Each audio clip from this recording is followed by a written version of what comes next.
buenos días, Ecomundo, en Ojalá 4RTD. Hoy, viernes 29 de abril, luego de alrededor de 24 horas del desembarco de los marines,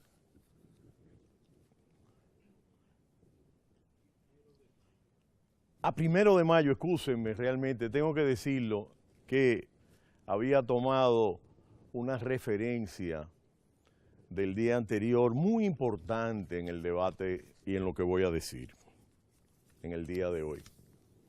Y justamente iba a comenzar con el 1 de mayo.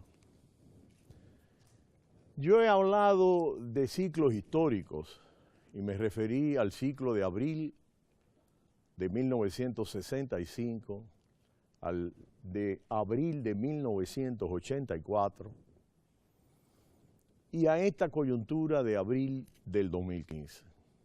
He ofrecido una serie de elementos que explican lo que yo llamo una coyuntura compleja de transición y de crisis.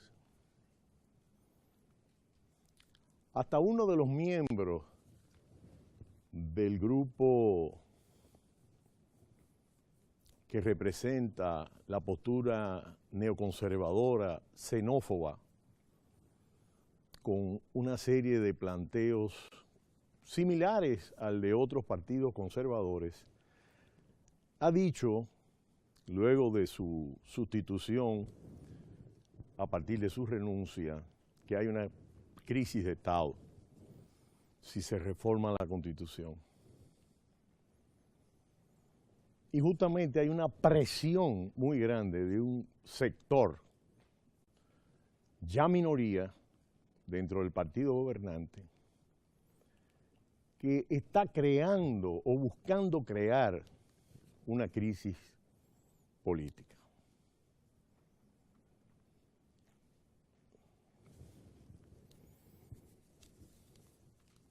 Todos los 1 de mayo, desde la muerte de Trujillo hasta mediados de los 80, eran momentos muy simbólicos.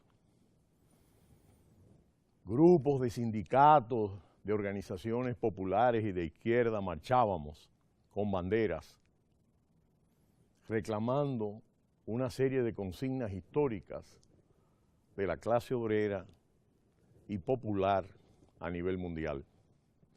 Recordemos que este día se conmemora a partir de sucesos internacionales. Luego del triunfo de la revolución conservadora, del neoliberalismo de Thatcher y Reagan, hubo un largo periodo de invierno para las ideas democráticas, populares, socialistas. Y justamente como resultado de ese largo invierno, los 1 de mayo pasan desapercibidos. Prácticamente la capacidad sindical del país se ha reducido dramáticamente. Muchos aspectos del orden democrático en el aspecto sindical. Por otro lado, hemos retrocedido bastante en algunos aspectos relativos a la concentración del ingreso, al empleo productivo, a la informalización de la economía y a un deterioro del salario real que siempre ha sido uno de los componentes claves del proceso de acumulación en la economía dominicana, pero que ha tenido un acentuado deterioro desde la crisis de 1989, donde la inflación alcanzó 3 dígitos, ni siquiera en la crisis bancaria del 2004.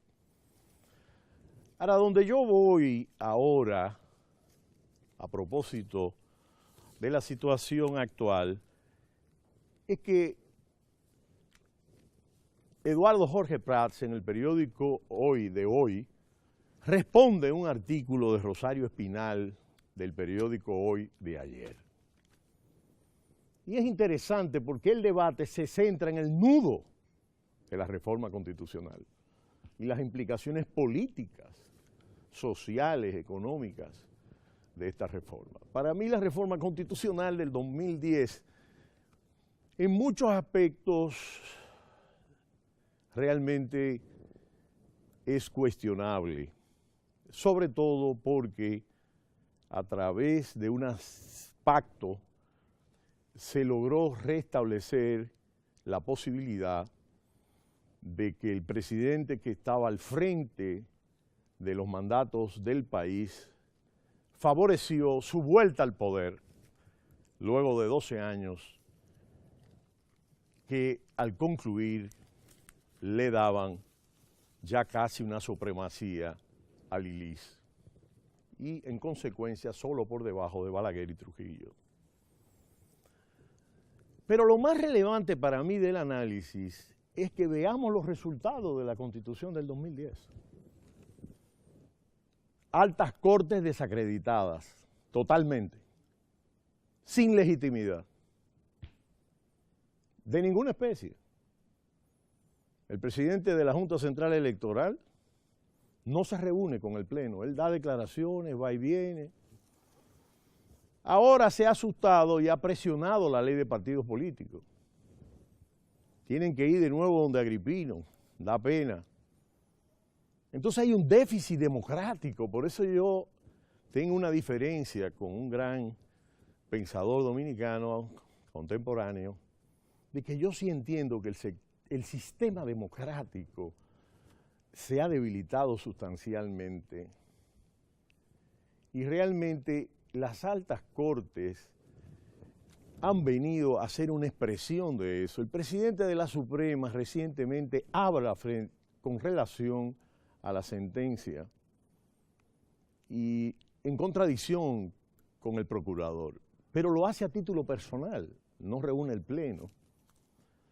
Y hemos visto la actuación de 16, 14, 15, 18 senadores prácticamente sublevados de un partido que acaba de hacer una reunión y que en mayoría votó abiertamente, al voto limpio. En el Partido de la Liberación Dominicana se acostumbraba a que los dos grandes líderes discutían listas y se ponían de acuerdo. Eso no ha pasado en las últimas sesiones de Comité Central, elección de comité político y en esta decisión. El Ejecutivo de la Nación, miembro del comité político, ha decidido que se vaya al voto libre, secreto y democrático, como debe ser. Ahora los senadores se desgarran la vestidura que hay que propiciar un encuentro. La democracia, simple y llanamente, realmente quedaron en minoría. No está dividido, como dijo un periódico que anda por ahí. Y yo creo que los periódicos deben respetarse en la democracia. Por eso The New York Times y The Wall Street son un referente mundial. Pero anda un periódico por ahí, grande, muy grande, que dice dividido. No, no es dividido. Hay una mayoría y hay una minoría. Muy sencillo. Ahora, Rosario dice algo como esto en un momento dado de su artículo que intenta ripostar Jorge Prat sin lograrlo. El castillo de poder gestado a través de la Constitución de 2010 está, sin embargo, tambaleándose. Ahora parece más de arena que de mármol. Las altas cortes están desacreditadas, el PRD pulverizado, Leonel Fernández abatido, el PLD fracturado, Hipólito Mejía derrotado y la ultraderecha en rebeldía contra el gobierno de Danilo Medina. Por suerte ese segmento de la ultraderecha renunció y salió y por fin le aceptaron la renuncia. Y entonces ese grupo, frente a la facción que acaba de perder en el comité político y una figura cardenalicia, y siempre los reformistas están por todos lados regados, han constituido una fracción conservadora y hay visos interesantes de que una corriente triunfadora en el partido gobernante está abriendo una brecha liberal, progresista, con una visión diferente de país. Y el triunfo de Abinader ha sido un elemento positivo y de la convergencia apoyar a Abinader y el hecho de que Guillermo Moreno haya venido subiendo. Yo creo que de buenas a primeras, una situación que parecía complicarse, por eso los chinos le llaman a la crisis oportunidad. Muchas gracias, Ecomundo. Ojalá 4RD, el lunes volveremos acá a continuar debatiendo estos temas de actualidad nacional, regional y mundial. Muchas gracias.